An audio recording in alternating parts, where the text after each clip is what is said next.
Pusaka Satrio Piningit, Pusaka Kalimasada, dan Pusaka Junggamani. Sedulur-sedulurku, dalam cerita pewayangan dikenal pusaka keramat milik Prabu Yudhistira dari Kerajaan Amarta sebagai warisan dari Kyai Semar, yakni Jamus Kalimasada. Jamus Kalimasada adalah pusaka untuk menangkal kesengsaraan nasib celaka berbendu atau hukuman dari Tuhan. Kalimasada, Kalimo Usodo, sama dengan Jajampi Warigansal, 5 macam jamu atau 5 macam tindakan lelampahan gangsal yang harus dilakukan setiap orang agar mendapatkan keselamatan dunia dan akhirat. Kawilujengan. 5 macam tindakan tersebut adalah suci, setia, jujur, sentausa, adil, paramarta, tanggung jawab, kebenaran, sabar, belas kasih, rendah hati, pintar, kepandaian, pandai ilmu, pandai mengenakkan hati sesama, pandai meredam tawa nafsu, kesusilaan, selalu sopan santun, teguh memegang tata krama. Langkah 5 perkara tadi tidak boleh diabaikan salah satunya, jadi harus dilakukan serempak bersama-sama atau diistilahkan Jawa ayam kapenang. Konon Jamus Kalimasada atau Pusaka Kalimasada ini adalah senjata dari seseorang yang terpilih, yaitu Satrio Piningit, Sang Ratu Adil. Melanjutkan ke istilah Jawa ayam kapenang, sebutan ayam kapenang kemudian digunakan sebagai pageran atau patokan yang menjadi petunjuk hidup. Dalam pewayangan, ayam kapenang tersebut menjadi perwujudan watak masing-masing Satria Pandawa 5, sehingga disebut sebagai ayam kapenang, artinya telur ayam sak petarangan, yang mengandung maksud pecah satu maka akan pecah semuanya. Ini untuk membahasakan guyub berukunya para kesatria Pandawa 5 dalam tali persaudaraan. Ada yang mati satu, maka yang lain pasti akan membelanya. Langkah 5 perkara tersebut harus dijalankan secara kompak bersama-sama. Jika salah satu tidak jalan, maka akan mengalami kegagalan.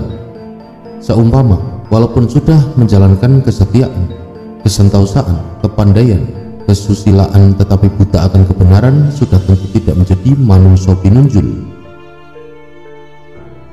Kebenaran dilupakan artinya tidak memahami akan benar salahnya tindakan, perbuatan, dan pekerjaan. Maka kesetiaan dan kesentausaannya hanya untuk mendukung kepada perbuatan, tindakan, pekerjaan yang tidak benar. Kepandaian dan kesusilaannya juga hanya untuk membodohi, dalam bahasa Jawa minteri orang lain. Perbuatan demikian yang menjadikan musabab menganggap enteng segala bahaya dan risiko yang tidak bisa ditolak hanya dengan doa.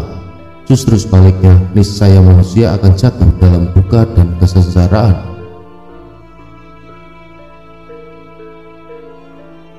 Jamus Kalimasada diwahyukan kepada Pandawa 5 dan diteruskan kepada para putranya. Jadi para putra Pandawa 5 merupakan pralampita, pengejawantahan dari panca indera manusia yang meliputi mata, hidung, telinga, lidah, dan kulit, dan anggota badan. Pertama adalah Sang Pretiwindya, putra dari Prabu Yudhistira, sebagai perlambang indera penglihatan.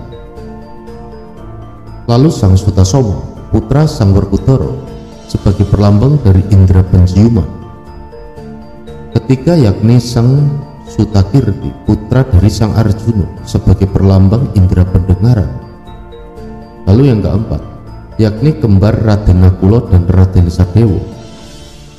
Lalu putra Raden Nakula yakni Sang Satanika sebagai perlambang lidah sebagai indera perasa, dan Sang Srutakarma, putra dari Raden Sadewa, sebagai perlambang kulit dan seluruh anggota badan sebagai indera perasa pula.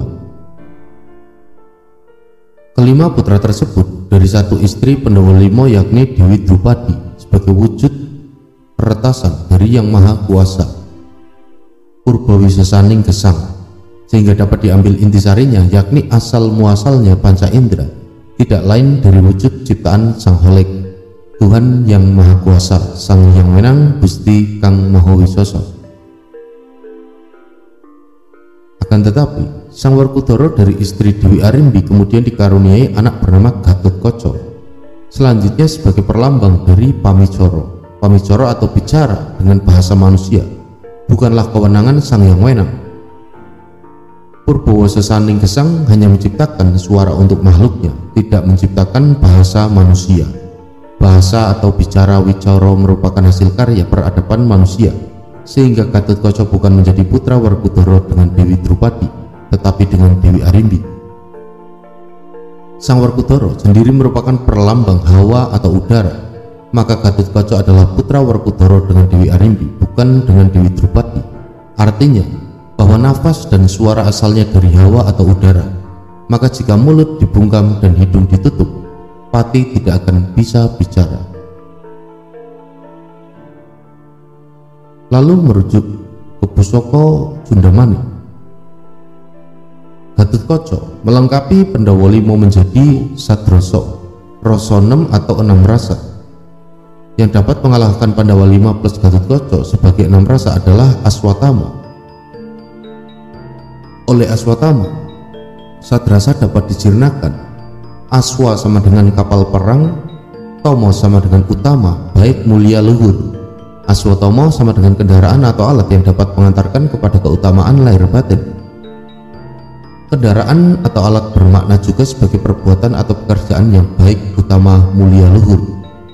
Aswatama mendapat pusaka dari orang tuanya Sang Purna. Pusaka bernama Jundamani.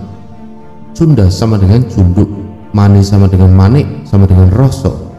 Junduk artinya cocok tunggal membaur, sehingga Jundamani merupakan intisari dari segala perbuatan yang baik untuk mencapai tujuan yang mulia dengan cara menyatukan rasa atau tunggal rasa, yakni membaurnya ke 6 rasa atau sadrasa, sebagaimana tata cara orang berdoa agar supaya hijab makbul terkabul diterima Tuhan, bukan dengan doa berkuantitas banyak dan repetitif atau mencari waktu-waktu tertentu yang dianggap baik, tetapi justru dengan cara menyatukan seluruh komponen indera yang kita punya, yakni hati, pikiran, ucapan, dan tindakan.